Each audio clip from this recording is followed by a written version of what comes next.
Thank you, Jim, for preaching my sermon. Thanks, lady.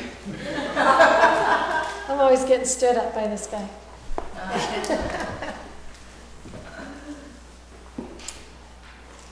So it seemed to me, when Jim took a little bit of a poll, that he's the only one out here who's had something anywhere close to a rapturous experience. However, I would suggest that you may have had some that you may not have recognized as rapturous experiences. Maybe some time when you were in nature, or maybe in meditation, or maybe with someone you love, or with someone who was sick, or even with someone who was dying, and you've had a bit of a self-transcendent experience, something that maybe made you feel lifted inside, or sent your cells quivering, or perhaps just put you in a different state of mind for a few moments. It's possible. It's possible you've had a bit of a rapture yourself, and maybe just didn't really recognize it. Most likely because you are not Ezekiel. And Ezekiel had vivid rapturous moments, and he was really good at recording them in fine detail. Now, you'll notice that Ezekiel's call from God came in the 2nd chapter of the book. That's because the entire 1st chapter was a description of a vision that he had. And it was very precise. I'm just going to read a little bit of it so that you can get a sense of how Ezekiel experienced his rapturous moment, his moment of transcendence. And I'm starting with the 4th verse. I looked, and I saw a windstorm coming out of the north, an immense cloud with flashing lightning and surrounded by brilliant light.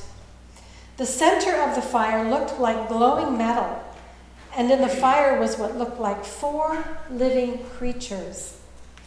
In appearance, their form was that of a man, but each of them had 4 faces and 4 wings. Their legs were straight, their feet were like those of a calf, and gleamed like burnished bronze. Under their wings on their 4 sides they had the hands of a man. All 4 of them had faces and wings, and their wings touched one another. Each one went straight ahead. They did not turn as they moved. And this goes on and on for about another 24 verses, okay? And this is describing in meticulous detail the vision that he saw. And one can only imagine what his physical body may have been going through while he was in this state. He may have been feeling waves of emotion or energy. He may have been able to even feel his cells, the cells of his body quivering perhaps. We don't know, and he doesn't talk about how he felt. He talks about what he saw. And it was quite amazing. So, after he's had this amazing vision, and one can imagine that if one finally enters the presence of the Lord, one is probably a little reluctant to turn and leave. But he does. Because God says, now, I have a mission for you. That's why I called you here. And I'm sending you to the house of Israel. Stubbornest people I know. Most pig-headed people I ever created and loved. And I love them still, and you are my prophet. And this is the kicker. This is what Ezekiel needs to know, and this is what every prophet needs to know in their work. People are rebellious. They'll think what they want to think. They will believe what they want to believe, and they'll just do whatever they want to do. But I'm sending you so that they will know, regardless of how they respond, because we know they're rebellious, they will know that there was a prophet among them. Regardless of who they are, how they see themselves, what they believe, they will know that there is a prophet among them. That's all Ezekiel needs to know. And he is out the door and on his way. And his experience clearly is not unique. Isaiah also gives wonderful descriptions of his time with God. Also sent out the door because the people need to know that a prophet has lived and spoken among them. My sense from this is that God knows that those who have eyes will see, that those who have ears will hear, and those who have open hearts will be moved.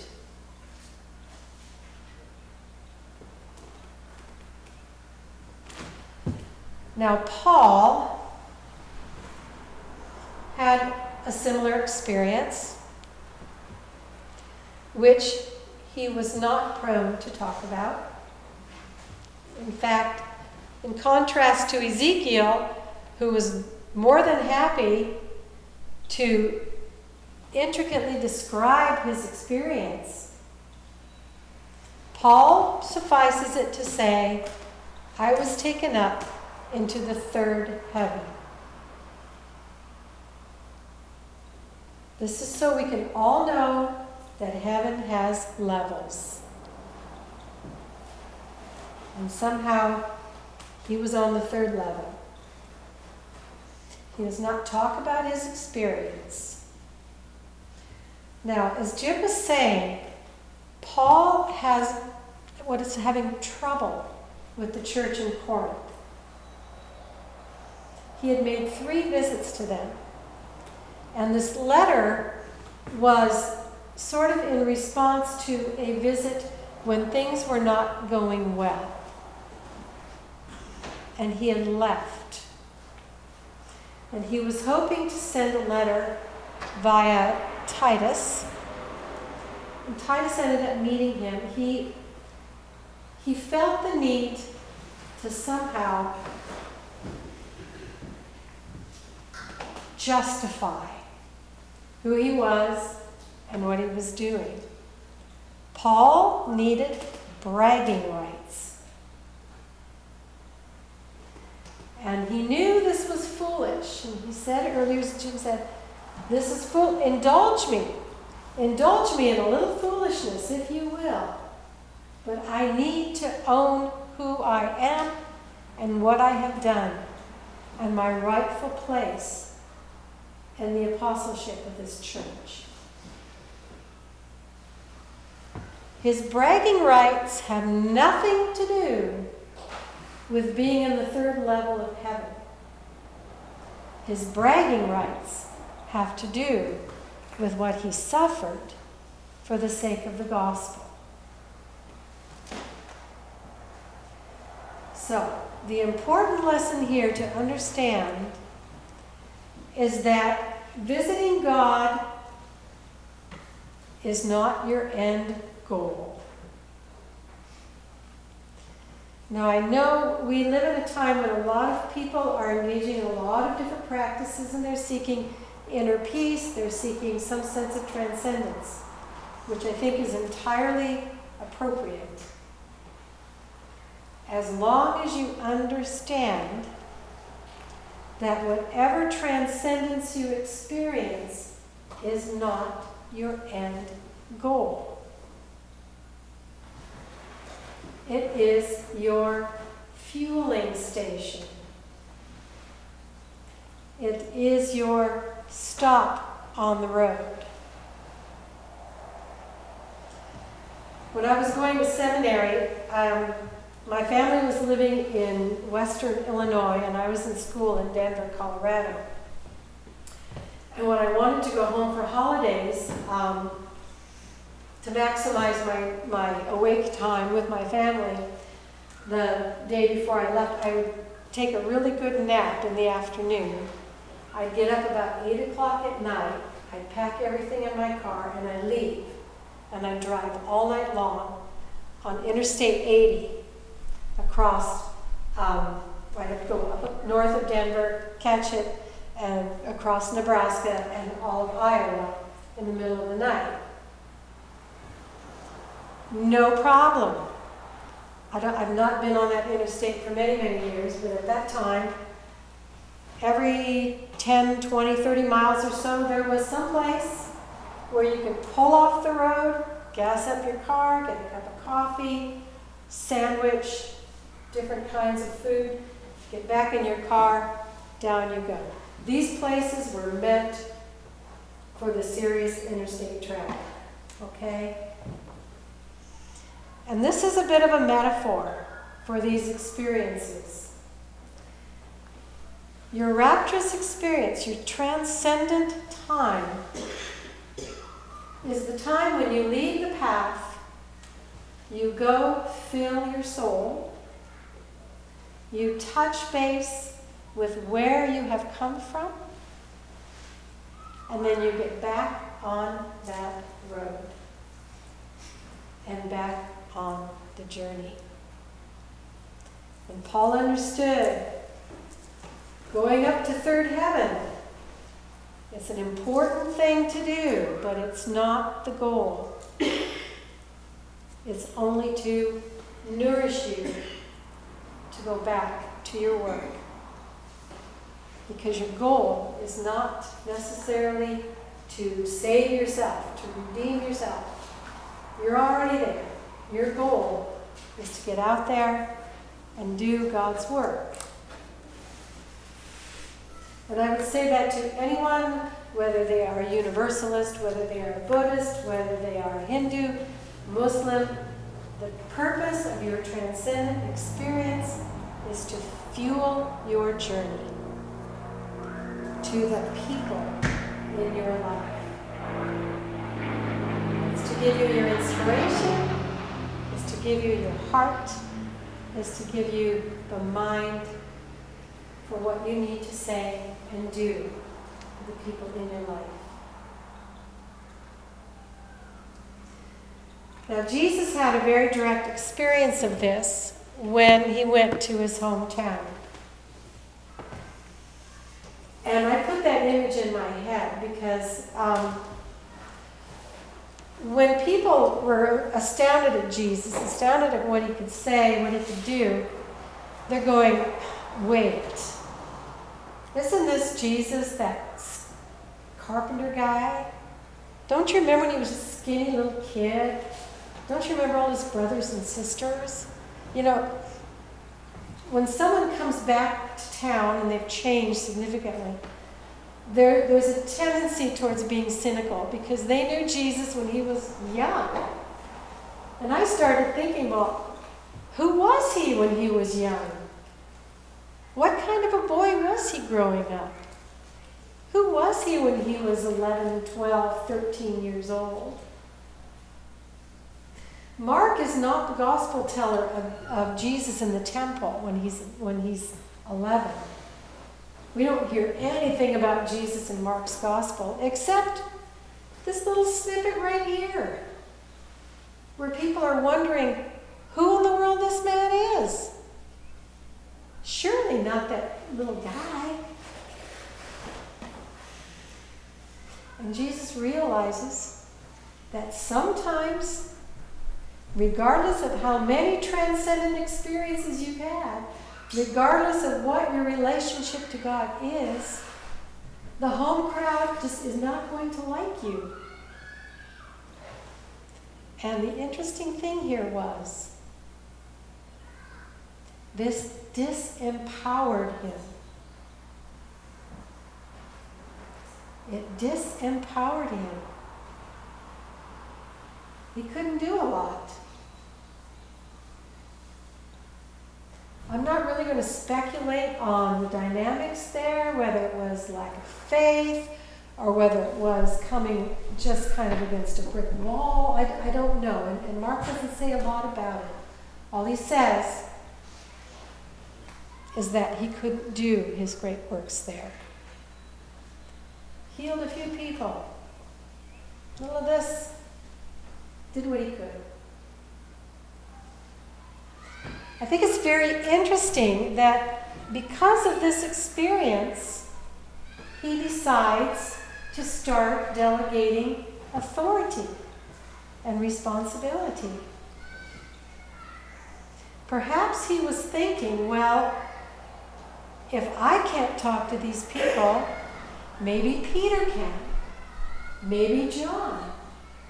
Who knows? Someone else needs to talk to them because heaven knows I sure can't. And you know, on a small scale, haven't we all had those experiences with our children or with family members? You talk to him. He won't listen to me. I once had a co-teacher who was a very devout Christian, and she was newly married, and she was having some real struggles in her marriage. And she said, sometimes I just go, God, he's your kid. You talk to him. And I think I like to speculate on that particular dynamic, that perhaps there was a recognition that, you know what, it's time. It's time to not be the only one doing this work.